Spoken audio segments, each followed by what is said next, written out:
almost got it. He's on my res. Teammates one shot. Nice. I'm coming in high. Nice. I tried a lot of different builds and loadouts on Javelin 4 trials, but out of all of them, Mida Multi Tool performed the worst. While I do enjoy the lightweight, snappy feel of Mida, it just couldn't get the job done against sniper rifles. I couldn't flinch them, they would always hit their headshot. Even if I was on a first, second, or even third shot, they would still dome me. And against other primary weapons, I had a similar issue, but on the opposite end. They would flinch me too much, so I couldn't hit them with my primary.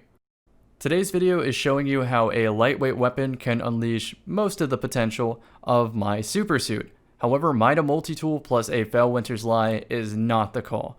The better combination is going to be Ace of Spades with a 7th Seraph shotgun to get the lightweight bonus. It's not even that Mida Multi Tool is bad, it's that sniper rifles don't give it room to breathe, and map design in general doesn't favor scout rifles. It more favors a pulse rifle. So using Vigilance Wing is almost always a better call than Mida. Now don't get me wrong, other scout rifles absolutely can put in work, but I really do feel that Mida Multi Tool struggles. So let's talk about some things that could be done to potentially buff it. One thing I'd like to see is the Outlaw Catalyst replaced with Battle Runner. And then maybe another thing is give some additional bonus to pairing it with Mida Mini Tool. After all, going double primary is already a liability to your team, so buffing it for PvP and even PvE would make Mida stand out so much more. Another thing I'd like to see for scout rifles as a blanket buff is to apply maybe to some archetypes, if not just all of them, the no distractions perk. So aiming down sights for a second will give you unflinching, or at least will make your flinch consistent. I'm positive that with a combination of what I suggested, as well as that blanket aim assist buff to scout rifles mentioned in the TWAB, that Mida Multi Tool can be relevant in PvP. I mean, let's think about what I just said. Battle Runner for increased movement after a kill. You could even change Mida Mini Tool to act like the Recluse and give it Master of Mida, where you get a kill with the Multi Tool and it powers up the Mini Tool. That right there already sounds worth a double primary pick. But then we throw the no distractions, then we throw the aim assist buff, and we're cooking with some fire. Mida Multi Tool really sounds like a force to be reckoned with. But at the moment, it shoots wet noodles out and sniper rifles laugh at it. And even after the zoom changes with aim assist on sniper rifles, they're still going to laugh at Mida Multi Tool because all a long zoom scope does is make you a bigger target on their screen. But enough armchair developer, let's talk about this build. This is my super suit. It has 7 mobility with traction, which gives that invisible plus 10, and since Mida is a lightweight weapon, we have another invisible plus 2 for a total of 10 mobility, aka it's maxed. And what this allows me to do is recover my dodge ability as fast as possible. Since I'm running the Frosty exotic boots, my dodge comes back even faster while sprinting. And so if I have Mida Multi Tool out and I'm sprinting, my dodge comes back every couple of seconds, and I'm not exaggerating. The real icing on the cake with this build is the class item having dynamo and distribution and how that plays into the build. You've already understood that I get my dodge back really quick. If I dodge near an enemy because I'm using Gambler's dodge, I get my entire throwing knife back. But the way dynamo and distribution play into this is if I am within 14 meters of my opponent, which I can check by switching to my grenade launcher, and if I see threat detector, then I know I'm close enough to activate the perk. Then I dodge near them, I get super energy from dynamo, and then on distribution, I get ability energy and additional super energy. And it's not diminishing returns like if you doubled down on dynamo. So this really is everything just for dodging near an opponent, which in trials I will be doing constantly. But as usual with my builds, it gets even worse for my opponents. If I land precision hits or throwing knife headshots, I get even more super energy due to Bottom Tree Gunslinger having a perk that enables that. So ultimately this build gives me a lot of super energy for free and punishes the enemy for being close to me, but also has a counter if they're really far away from me with Mida Multi Tool. But like I said, Mida wasn't really doing the trick, Ace of Spades was much better, and I imagine Vigilance Wing would probably be the best mix of the two. One tip to mention is that since you're getting your throwing knife so often from Gambler's dodge, just throw it randomly and see if it hits somebody. But if you know that you're going to throw it and it might miss, what you can do is hit your super button if you don't have a supercharged, and it will do a normal melee, canceling out the throw animation.